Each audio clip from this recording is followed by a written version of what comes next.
n'est jamais trop tard pour créer un meilleur lien avec son enfant.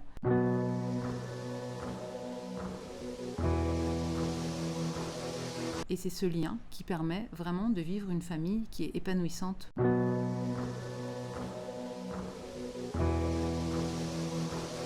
Je propose dans ce livre de nombreux exemples qui sont issus de la vie de nombreuses familles. Ce livre permet également de se poser des questions pour permettre à chacun de trouver sa vie de famille idéale, qui évidemment n'est pas celle de son voisin.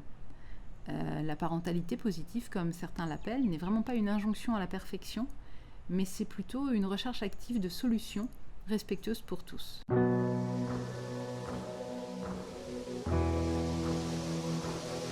Alors pour moi, il y a 2 grands messages dans ce livre.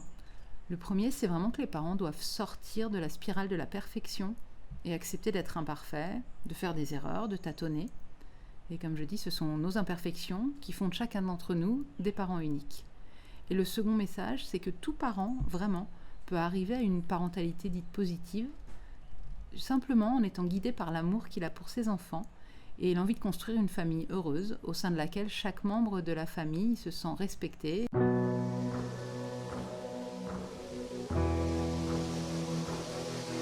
Donc c'est vraiment un ouvrage qui s'adresse à tous les parents, parce qu'il permet à la fois de se projeter dans le futur, de réfléchir au passé pour mieux vivre au présent. Donc les parents de tout petits sont concernés, les parents d'enfants un peu plus grands, ainsi que les parents d'adolescents, voire même de jeunes adultes. Car même si ça peut être difficile, réparer le lien n'a vraiment pas de prix.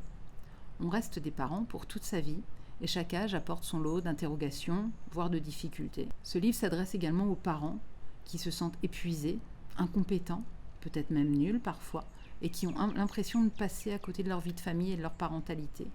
Ces parents trouveront vraiment dans ce livre beaucoup de bienveillance et ils en ressortiront, je l'espère, rassurés. En lisant ce livre, les parents peuvent vraiment voir qu'ils ne sont pas les seuls à passer par ces phases difficiles. Et quand on sait que d'autres personnes traversent les mêmes difficultés, ça peut vraiment aider à se dire qu'on peut s'en sortir.